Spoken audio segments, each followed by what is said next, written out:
Halo semua, salam sejahtera Malaysia. Selamat datang ke channel Fels Lifestyle. Info padu, info hangat disediakan di dalam channel ini. Tuan-tuan dan puan yang saya amat hormati sekalian.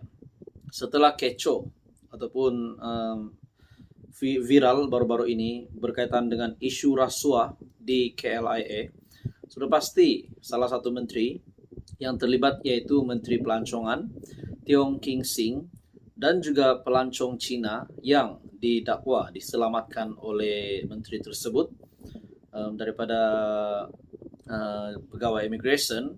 Sudah pasti ini menjadi menarik perhatian ramai. Pada akhirnya SPRM yang mengesahkan akan memanggil kedua-dua individu ini. Namun apa yang mengejutkan saudara-saudara, di mana dalam satu artikel mengesahkan dari malaysiagazette.com, Tiong King Sing tidak muncul di SPRM. Jadi adakah ini menjadi petanda? Persoalan yang pertama sudah pasti bermain di fikiran ramai orang, terutamanya netizen. Sudah pasti persoalan yang bermain di fikiran kita, kemana Tiong King Sing pergi? Adakah beliau lari? Ataupun adakah beliau mempunyai pekerjaan yang lebih mustahab selain daripada bertemu dengan pihak SPRM berkaitan dengan isu rasuah di KLIA yang menjadi kecoh baru-baru ini. Dalam artikel ini, Menteri Pelancongan, Seni dan Budaya, Datuk Seri Tiong King Sing, tidak kelihatan di ibu pejabat SPRM. Media yang berkampung sejak jam 9 pagi tadi turut tidak menemui seorang pelancong yang diselamatkan oleh King Sing memasuki Suruhanjaya siasatan itu.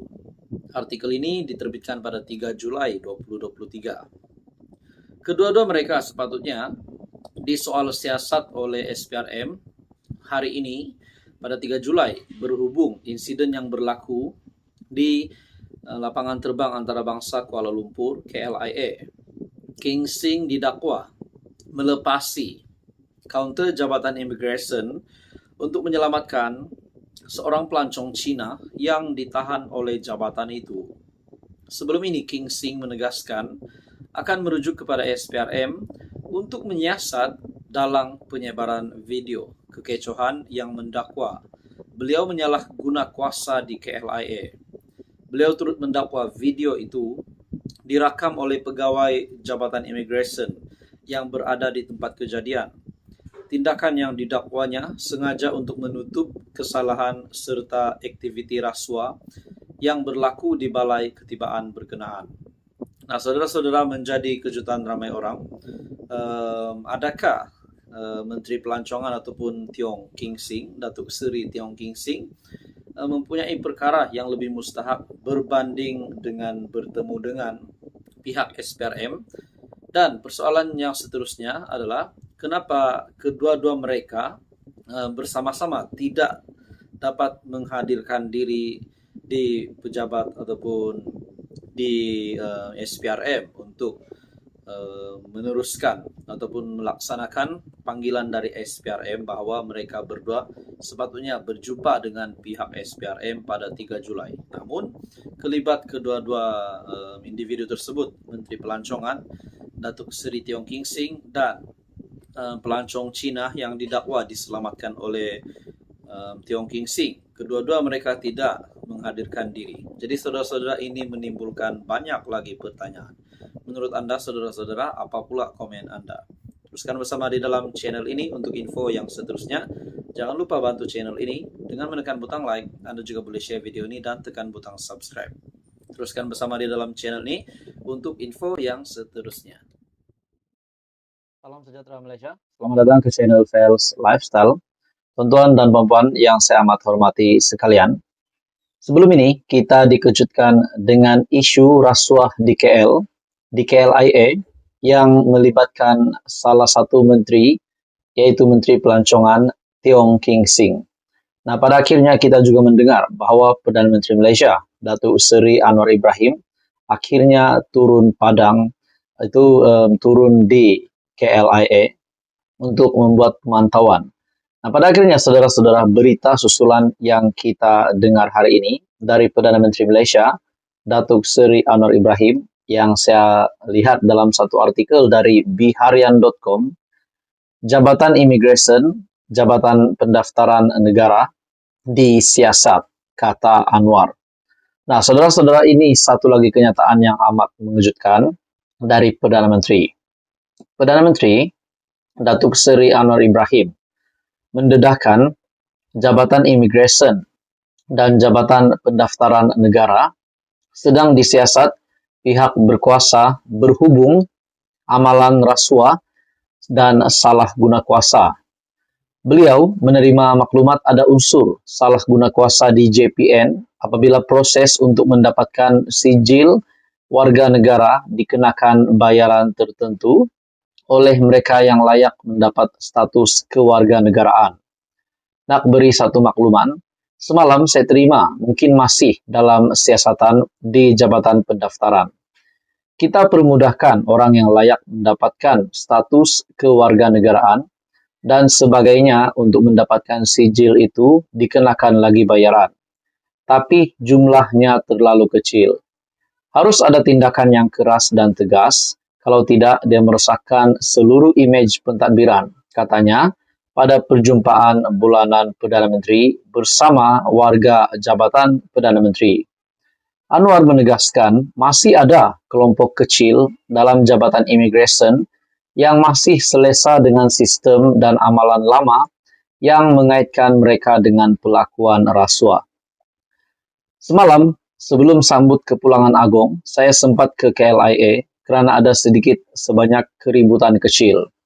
Tentunya saya lihat umpamanya semua kaunter imigresen berfungsi. Maknanya majoriti kaki tangan imigresen menjalankan tugas dengan baik. Tetapi seperti mana yang kita sedar, dan sering saya tegaskan ada kumpulan kecil yang masih biasa dengan sistem dan amalan lama. Saya percaya itu bidang kuasa SPRM yang harus bertindak. Selalu kita sebut kerana nila setitik rosak susu sebelanga.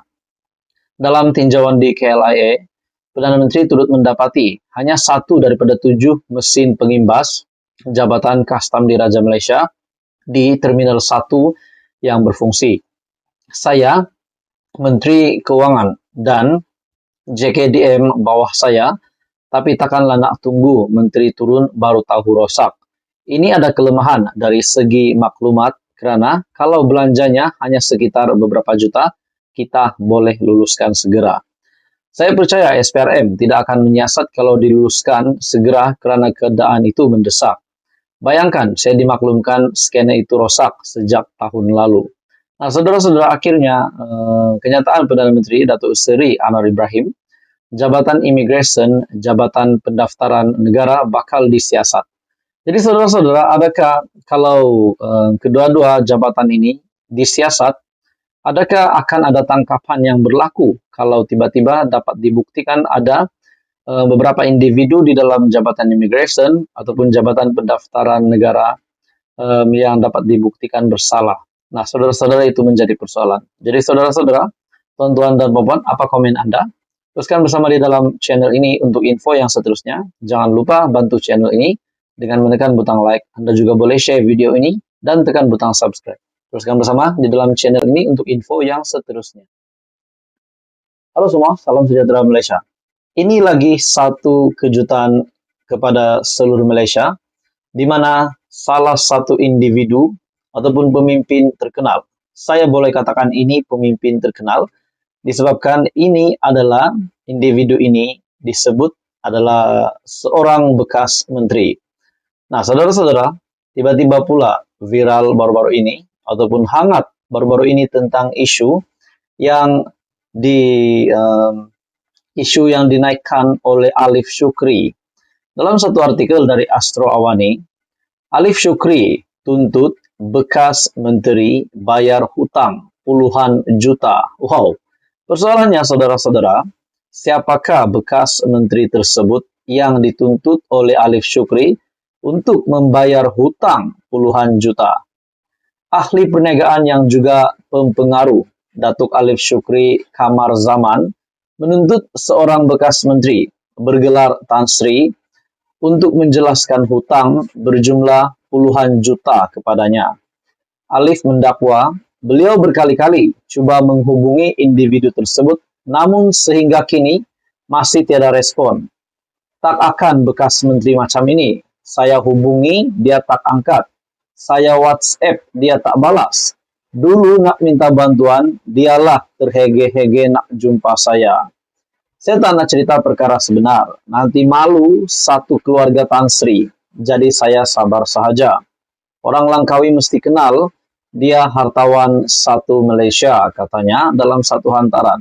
Nah, saudara-saudara, adakah kenyataan ataupun artikel ini menyatakan saya tak nak cerita perkara sebenar, nanti malu satu keluarga Tan Sri. Jadi saya sabar sahaja. Orang Langkawi mesti kenal dia hartawan satu Malaysia. Persoalannya kenapa dinyatakan dalam artikel ini orang Langkawi harus mesti kenal dia hartawan satu Malaysia. Nah, saudara-saudara, adakah bekas menteri ini berasal dari Langkawi? Ini adalah kenyataan dari Alif Syukri dalam satu hantaran di Instagram pada Ahad. Hantaran tersebut mendapat perhatian pengguna di laman maya berkenaan dengan lebih 11.000 tanda suka diberikan. Pemilik akun bernama Fizi Hasan 88 mendakwa bahwa dia cukup mengenali Tan Sri itu. Saya kenal Tan Sri ini sebab saya pernah bekerja di hotel miliknya.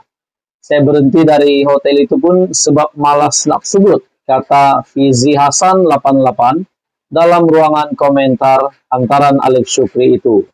Seorang lagi individu yang bernama Eza_Azaiti dipercayai bekerja di bawah Tan Sri tersebut berkata, ramai dalam kalangan pekerja, termasuk dirinya, tidak dibayar gaji semenjak pandemi COVID-19. Saya tidak akan halal dunia dan akhirat duit gaji saya, ujarnya. Jadi saudara-saudara, akhirnya influencer ataupun pempengaruh Alif Syukri dalam satu kenyataan dari artikel asroawani.com. Alif Syukri tuntut bekas menteri bayar hutang puluhan juta. Bagi saya ini satu lagi kejutan. Mungkin juga ini menjadi kejutan kepada Tun Mahathir disebabkan dalam artikel ini mengesahkan dalam sebuah perenggan dalam artikel ini, saya tak nak cerita perkara sebenar, nanti malu satu keluarga Tan Sri. Jadi saya sabar sahaja. Orang Langkawi mesti kenal dia hartawan satu Malaysia. Persoalannya yang disebutkan di sini adalah orang Langkawi. Adakah bekas menteri tersebut adalah orang Langkawi? Nah, saudara-saudara, semua menjadi persoalan. Jadi apa komen Anda? Teruskan bersama di dalam channel ini untuk info yang seterusnya. Halo semua, salam sejahtera Malaysia. Selamat datang ke channel Fels Lifestyle. Tuan-tuan dan puan-puan yang saya amat hormati sekalian, satu berita mengejutkan, satu duka cita besar untuk Malaysia dengan disahkan pemergian yang pasti mendukacitakan ramai, di mana saya ambil dalam satu artikel dari BH Online ataupun biharian.com yang bertajuk Agong Permaisuri Zahir Takziah kepada keluarga mangsa tragedi Kepala Air. Ini sudah pasti menjadikan pemergian yang mengejutkan rakyat Malaysia, mengejutkan ramai. Disebabkan ini berlaku di Malaysia dan pasti mendukacitakan ramai, terutamanya kepada rakyat Malaysia dan kepimpinan politik di Malaysia. Dalam artikel ini, yang di Pertuan Agong, Al-Sultan Abdullah Riayatuddin Al-Mustafa Billah Shah menzahirkan ucapan takziah kepada seluruh keluarga 10 mangsa lemas tragedi Kepala Air di Jeram Air Putih, Cukai, Terengganu. Turut menzahirkan ucapan takziah ialah Raja Permaisuri Agong Tunku Aziza Aminah Maimunah Iskandaria. 10 mangsa tragedi itu ialah Aziza Ayyi 40 tahun, Karim Abdullah 39 tahun, Putri Balkis Izati Abdul Rahman 18 tahun, Putri Alia Maisarah Karim 16 tahun, Putri Norfatin Karim 14 tahun, Putri Nur Erina Natasha Karim 10 tahun, Muhammad Zulkarnain Haikal Karim 11 tahun, Muhammad Haziq Zikri Karim 6 tahun, Putri Ariana Umairah Karim 4 tahun, dan Muhammad Fikri Saliman 24 tahun. Ini satu berita yang pasti mendukacitakan ramai, dan kita berdoa supaya keluarga besar bangsa yang terlibat diberikan kekuatan untuk menghadapi dugaan ini. Menerusi hantaran di laman Facebook Istana Negara, Sri Paduka berdua turut menzahirkan rasa sedih dengan pemergian itu dan menzahirkan harapan agar seluruh keluarga mangsa sabar serta tabah menghadapi dugaan dan suasana pilu itu. Media melaporkan 10 individu dengan 9 daripadanya adalah sekeluarga berasal dari Felda Lepar Hilir Kuantan Pahang, manakala seorang lelaki dari Batu Pahat, Johor dipercayai tunang kepada seorang daripada ahli keluarga itu pergi ke jeram air putih untuk berkela pada Sabtu sebelum dihanyutkan arus deras fenomena itu. Sementara itu, Al-Sultan Abdullah turut menzahirkan setinggi-tinggi penghargaan dan terima kasih kepada pasukan penyelamat serta orang ramai yang menyertai operasi mencari dan menyelamat SAR ke semua mangsa tragedi. Terdahulu, Ketua Polis Daerah Kemaman, Superintenden Hanian Ramlan, dilaporkan berkata, SAR yang bermula semalam membabitkan 30 anggota PDRM, Jabatan Bomba dan Penyelamat Malaysia 65, Pasukan Gerakan AM PGA 46, Angkatan Pertahanan Awam Malaysia APM 4, Badan Bukan Kerajaan 4, Pasukan Khas Teknikal oleh orang awam 9, serta dibantu 2 unit anjing pengesan K9 JBPM. Salam takziah diucapkan kepada seluruh mangsa, seluruh keluarga mangsa yang terlibat. Teruskan bersama di dalam channel ini untuk info yang seterusnya. Halo semua, salam sejahtera Malaysia. Selamat datang ke channel Fels Lifestyle. Info padu, info hangat disediakan di dalam channel ini. Tuan-tuan dan puan yang saya amat hormati sekalian, setelah kecoh ataupun viral baru-baru ini berkaitan dengan isu rasuah di KLIA, sudah pasti salah satu menteri yang terlibat yaitu Menteri Pelancongan Tiong King Sing dan juga pelancong Cina yang didakwa diselamatkan oleh menteri tersebut daripada pegawai immigration. Sudah pasti ini menjadi menarik perhatian ramai. Pada akhirnya, SPRM yang mengesahkan akan memanggil kedua-dua individu ini. Namun, apa yang mengejutkan saudara-saudara, di mana dalam satu artikel mengesahkan dari malaysiagazette.com, Tiong King Sing tidak muncul di SPRM. Jadi adakah ini menjadi petanda? Persoalan yang pertama sudah pasti bermain di fikiran ramai orang, terutamanya netizen. Sudah pasti persoalan yang bermain di fikiran kita, kemana Tiong King Sing pergi? Adakah beliau lari? Ataupun adakah beliau mempunyai pekerjaan yang lebih mustahab selain daripada bertemu dengan pihak SPRM berkaitan dengan isu rasuah di KLIA yang menjadi kecoh baru-baru ini? Dalam artikel ini, Menteri Pelancongan, Seni dan Budaya, Datuk Seri Tiong King Sing, tidak kelihatan di ibu pejabat SPRM. Media yang berkampung sejak jam 9 pagi tadi turut tidak menemui seorang pelancong yang diselamatkan oleh King Sing memasuki Suruhanjaya siasatan itu.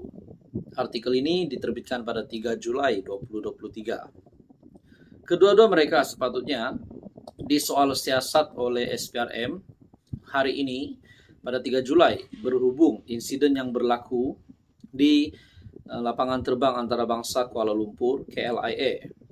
King Sing didakwa melepasi kaunter Jabatan Immigration untuk menyelamatkan seorang pelancong Cina yang ditahan oleh jabatan itu. Sebelum ini King Sing menegaskan akan merujuk kepada SPRM untuk menyiasat dalam penyebaran video kekecohan yang mendakwa beliau menyalahguna kuasa di KLIA. Beliau turut mendakwa video itu direkam oleh pegawai Jabatan Immigration yang berada di tempat kejadian. Tindakan yang didakwanya sengaja untuk menutup kesalahan serta aktiviti rasuah yang berlaku di balai ketibaan berkenaan.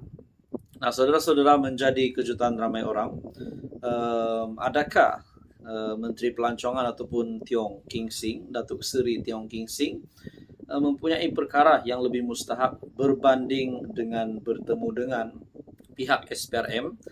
Dan persoalan yang seterusnya adalah kenapa kedua-dua mereka bersama-sama tidak dapat menghadirkan diri di pejabat ataupun di SPRM untuk meneruskan ataupun melaksanakan panggilan dari SPRM bahwa mereka berdua sepatutnya berjumpa dengan pihak SPRM pada 3 Julai. Namun, kelibat kedua-dua individu tersebut, Menteri Pelancongan, Datuk Seri Tiong King Sing, dan pelancong Cina yang didakwa diselamatkan oleh Tiong King Sing. Kedua-dua mereka tidak menghadirkan diri. Jadi saudara-saudara, ini menimbulkan banyak lagi pertanyaan.